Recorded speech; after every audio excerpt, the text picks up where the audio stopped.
So I'm working through Bridge here, and Bridge is my preference for a library system. You can easily make a new folder, and the reason that I like Bridge is because I can go through things and rate them with stars. Oh, here, let me file name. Okay, so I can rate them with stars here. Command 1 through 5 is to rate something with a star, okay?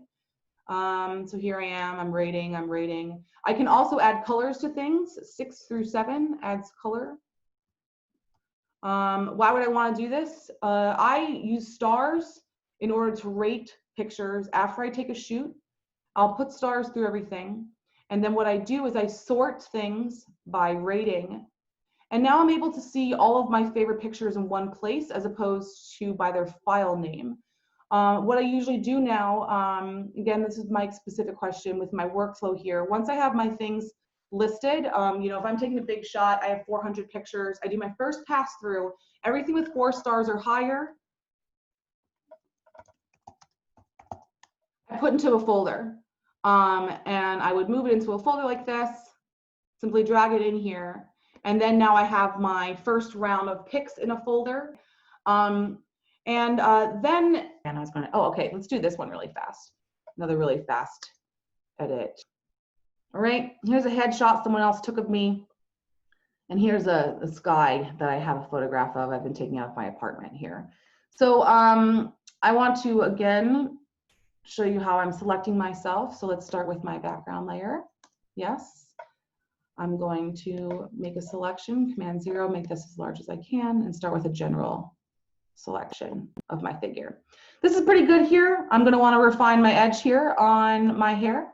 So I'm turning off the background layer so I can see through the transparency here on what's called an onion skin view. You can change all of these to see what's easiest for you for making the selection. I prefer onions so I can see exactly what's transparent and not transparent, okay? All right, and I'm going to use my refine edge. Just go over these parts of my hair here. All right, try to get rid of the background a little bit and have some nice hairs up here, all right? And that's good enough for me, I think. Let's just make sure there's nothing over there. Okay, that's great. So I'm going to push OK. Again, to review, I would always save this. And you don't have to put anything complicated, right? Put figure if it's a person, put background if it's your background, put object if it's your object. You know, make it really easy for yourself when you're doing this. I'll make a quick layer via copy here, all right? And now we have that separated. You know, let's say I just want to put myself on a background here. Let's fill it with a color. Let's pick one. Let's pick this. Let's pick something really bright. And we should be able to see how well I have that selection here. You can see here, I can see through my hair a little bit. I would refine this a little bit more personally, or I would just remove that little stupid piece of hair over here.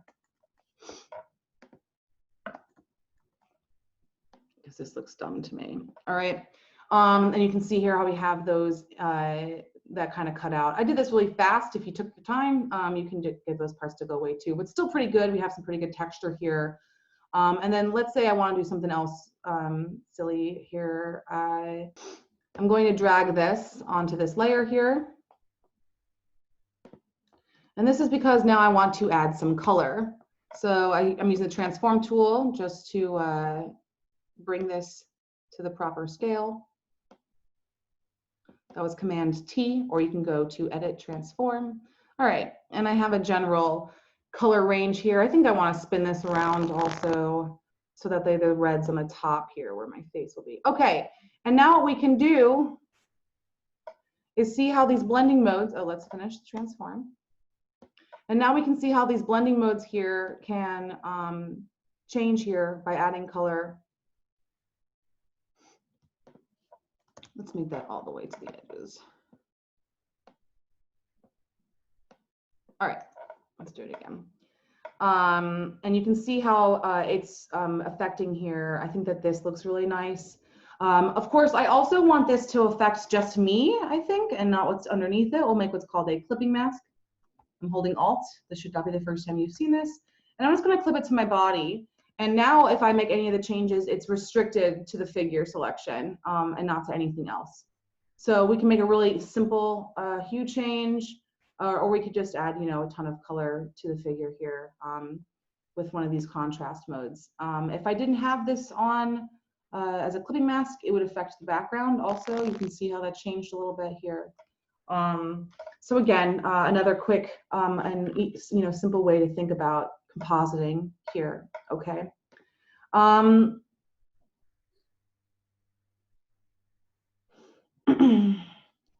have this photograph here I was going to go over with you guys. Nice little picture of my cat here, all right? So you can see here I've already started working on this a little bit just for sake of time to make this a little faster. I would want to clean up the background here, get rid of the wires, maybe add some contrast to the kitty cat. So I always start with my background copy. So let's start with that. And we're going to pretend I don't have all of these already here. I'm going to want to fill this. So again, let's review how the fill feature works on CC. But in CC, Content Aware Fill has its own place in the drop-down menu under Edit. So it's going to fill it. It's looking around it. It's looking around the selected part here to use those pixels to influence this spot here. You can see how the edit will be finished. We'll push OK. Now we have that part missing pretty seamlessly, okay? And then I would start correcting this part here. I would want to get rid of these chords here and the outlets. So let's just, I'm using my healing brush tool, make a little selection, and if it's not on replace, it'll blend those pixels together in a way that should look pretty natural. So I'm starting to remove these. If you want to start going to this part down here, it takes a little bit more work because of that edge. I usually select the edge and I'll match it up, and that makes that a little bit easier to do.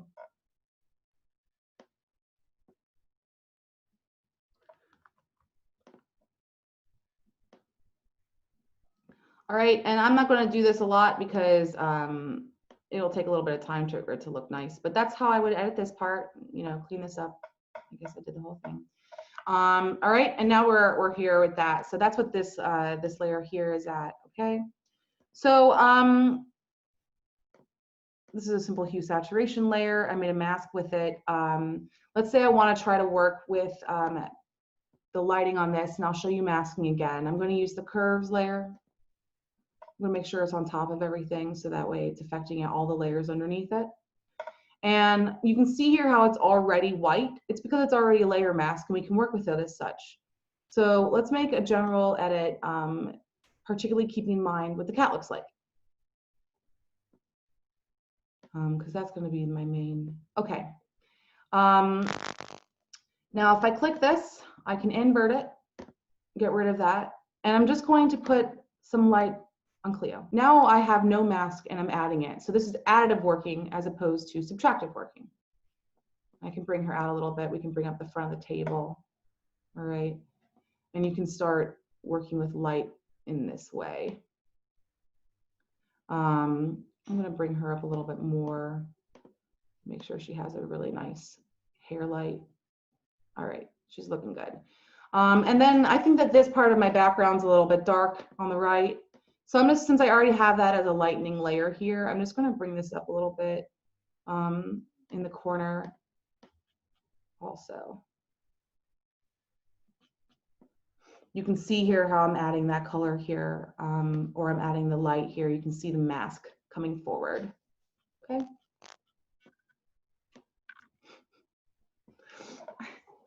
All right. So I would keep doing this. It's a really nice way to finesse any kind of edit, hue saturation edit, right? Let's say that I want little baby Cleo to be nice and bright, but I still like the really muted nature of the background here. I'll do a nice edit, and I'm looking at the cat here. I'm not looking at the background. I'm deciding if I like the edit for the kitty. I do. Again, I'm going to invert this, and I'm going to just add that color to her here. bring that out a little bit in the cat. Get her nice eyes popping out. All right. Now she really looks a little too colored to me. I would just bring it down. But I already think, you know, we're in such a different place than we were when this began. You know, if I were going to go slow, I'd go back in here and remove the parts where it's not totally matching her ear. Or I can make a selection and save that selection and edit her that way with the refining tool that we used earlier. But I don't want to go over that again. I want to try to get this done. So again, we can add color here. You can see that this layer here is set to color, so it's affecting the color and not the value of what's behind it. This is the same color image as before. So you can really play a lot here with the blending modes and how color is affected in it. So here's a really nice color change. Now in this one, I have, I'll show you here. It's just a color, it's just a picture of a piece of paper. Again, I've explained to you how gray you can work with in a way that won't affect your color and will just affect the value. It's a way for you to add texture. So if we just put this onto overlay or any other of the contrast edits, you can see here now how we have that layered on top here. Again, another way for you to add some texture, add some color with Photoshop in that way, okay? I want to do one last composite, and then I'm going to do one white balance edit, and then we'll be done here. So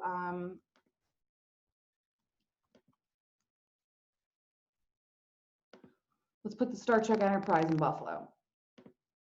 So I'm going to select the starship.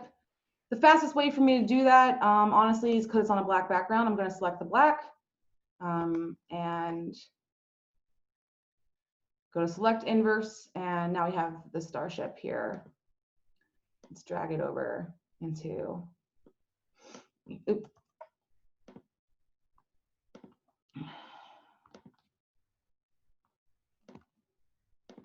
Let's drag it over to that other picture. We'll put him in the sky over here. Okay. And that's already easy enough here. But let's say we want to try to match the colors here a little bit better. So we can, of course, make adjustment layers specific for Starship Enterprise. All right, so we have our Starship up here. Let's make a adjustment layer edit specifically for it. Let's make it white balance instead. And we can start adding some of those warm tones into the picture here. That looks a little better. All right, and make it a little bit less spacey looking because it was taken from a picture in black. So that's pretty good right there. All right, and then you know, let's say you want to add some fake light to it.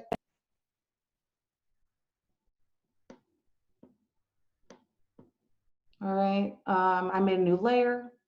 And I'll probably see how it looks here with overlay first. Let's see how that works. And just starting to add way too bright. That pixelation, so good. All right, and start adding a little bit of color to where the sunlight would be. And just starting to fake that light there. You can also use color here to add color instead of just increasing the contrast here. I want to add a little bit of the light so it looks like the sun is really hitting it. I'm going to increase this a little bit more. There. And this would be here. All right. And I think that my edges kind of suck in some spots, so I'm just going to do the most highlighted parts. And then we're going to pretend that I selected that well. It's already been an hour. All right, so you can see here how that already has changed it a little bit and added something that makes it look a little bit more natural. You could even, of course, add a little bit of shadow here. Let's get some maybe a dark red that kind of matches our scene. And instead of using overlay, I'm going to use maybe multiply or darken. And I'll just add a little bit more shadow. That's the proper color to this.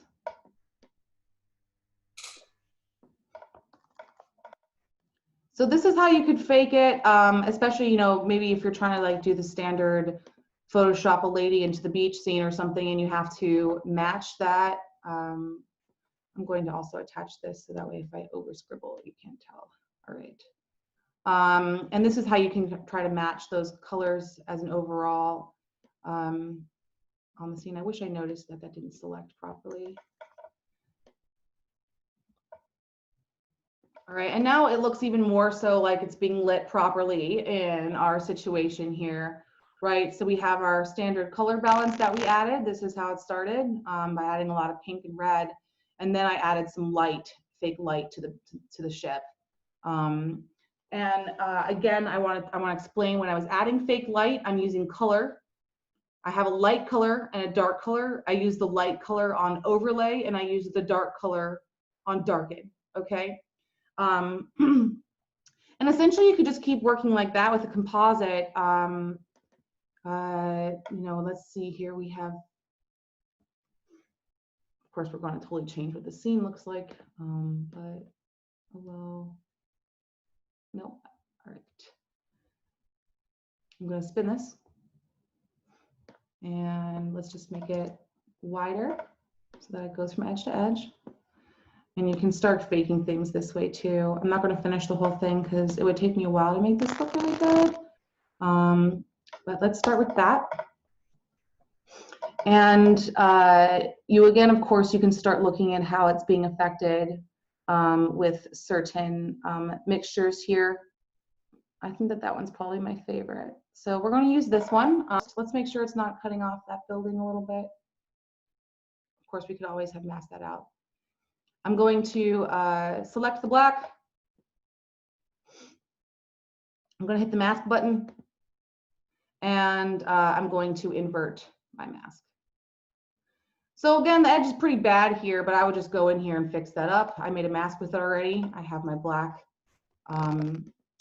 tool, my black paintbrush tool. I'll bring this up and I'll just start not with the high hardness.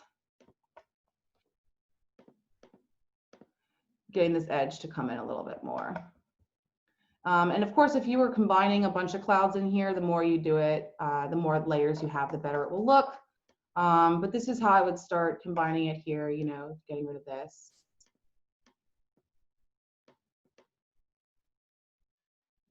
And I would keep going over this edge until it looks kind of natural. I'm going to make a basic high one. And just try to more seamlessly, you know, remove this part here. I'm not erasing it, I'm masking it out by making the mask layer and using the black paintbrush tool. Black to remove, white to add. So I'm removing it with the black paintbrush tool here. All right, so, and then, you know, I'll get rid of this part in here a little bit. And now I'm just going to make it larger and I'm going to go over the edge again and just feather it in a little bit more since that first hard edge is gone. All right, and then of course you could start experimenting with adding more color to it, adding more layers. I'm going to want my starship to be on the outside. All right, and now we're starting to add drama to our scene here. You know, I have the lightning bolt. You could have added that over here. We could, of course, increase the contrast of our clouds if you wanted it to be a little bit more intense. All right, I'm going to make a clipping mask so that it just affects the cloud layer. And let's just maybe say we want like those darks to come out a little bit more. Yeah, there you go.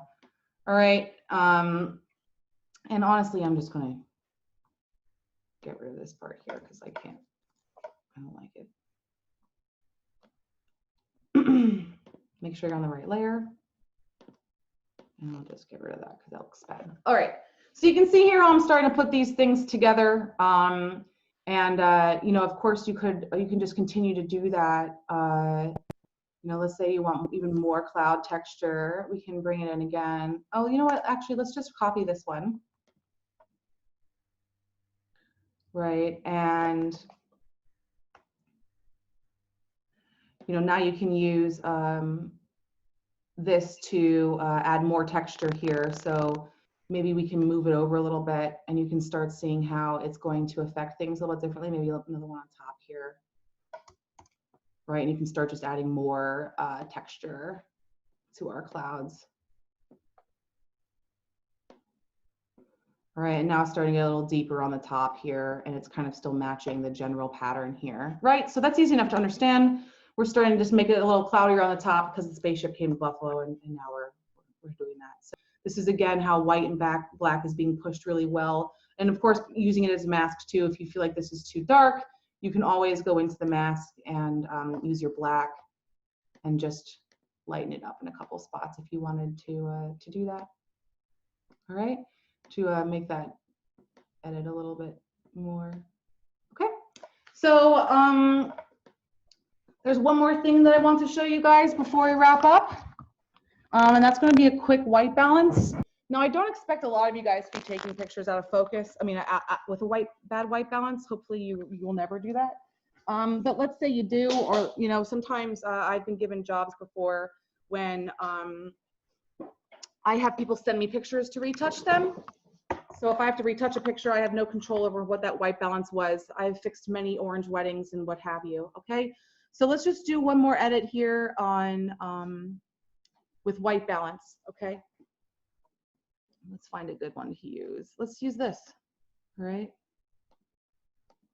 So this is a scanned image from film from the 70s that I did for a client where I was fixing this for him, okay? And the easiest way to do this, and I know this is gonna seem complicated, but hear me out. We're going to fill this with 50% gray.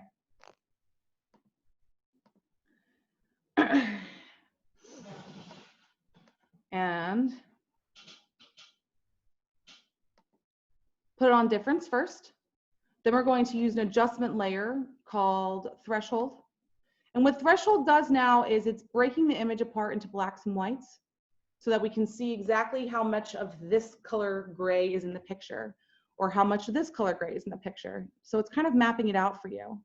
What I want to find is about a middle gray, which is considered 18% for 50% gray. I know that doesn't make much sense. It has to do with reflection.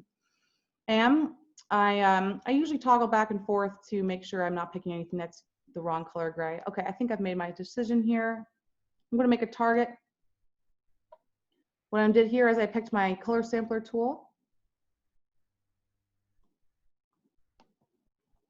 And I'm holding shift. You can see the plus sign that's coming up, all right? And I'm going to mark a couple spots. So shift, mark. Shift, mark.